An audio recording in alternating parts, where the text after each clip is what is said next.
You know, Woody, I love it when actors who are big now make small appearances in other people's movies. I was watching Bananas the other day and saw Sly Stallone mug you in a subway. Right. You'll never believe this, but when he came up for that part, I needed two tough guys, and they sent these. And I took one look at him and said, "Forget it. These guys are dancers. I want tough guys." And Sly said, "Wait, please, give me a chance to do my makeup, to get myself made up." And I said, "Okay." And it was only the second picture I directed. I mean, I had no foresight at all.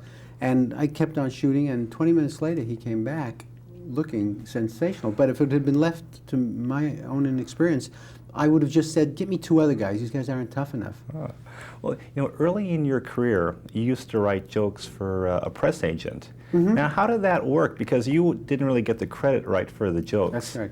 It was a very simple process. I would go into an office quite near here on 61st Street, Madison Avenue, and sit at a typewriter and pound out jokes, you know, and hand them in to the boss.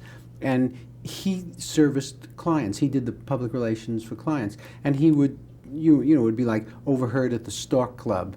And then a presumably very witty remark that one of their clients had made. And they would get into, you know, these various newspaper columns all the time and get publicity for themselves. But I was the one writing the remarks. You know, I've always been fascinated with pitch sessions at the studios. When you pitched the idea for What's Up, Tiger Lily, did some people think you were crazy with that? Oh, I didn't pitch it. Oh. They came to me with it. A producer had purchased this Japanese film, and he had that idea. And he came to me and asked me if I would do it. And I said, sure, you know, I mean, why not? I was just starting out in film. I wasn't even in film at that point. And so it was not my idea at all. Okay. I have a friend who has an antique car, and he leases it sometimes to film companies. And he's very, very protective, and so protective that they throw him off the set sometimes. Now, you have some great cars in this film. Now, how protective were the owners? Did you have any problems dealing with that? Oh, not excessively. I mean, you know, we rent period stuff all the time, costumes, cars, artifacts of all types.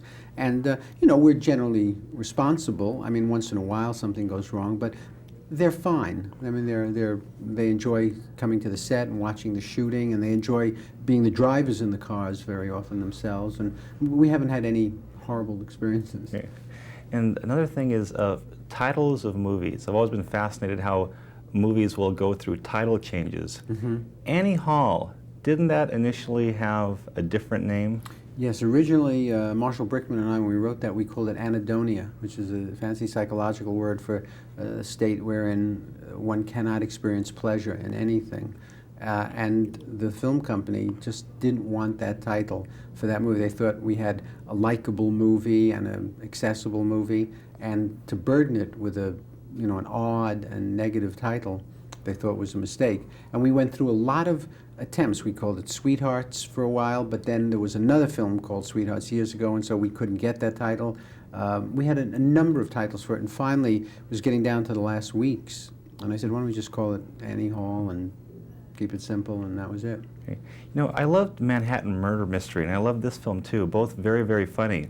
When I did the review of Manhattan Murder Mystery, I spoke to people afterwards, and at the time there was all this tabloid attention, and they said, well, they didn't seem to want to see it.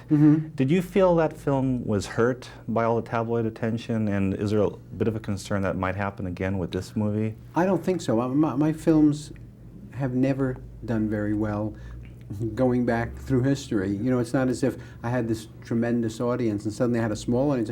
I've always had a very small audience, and you know, so I saw no difference in the box office receipts of any of the movies. They were small before, and they're small now.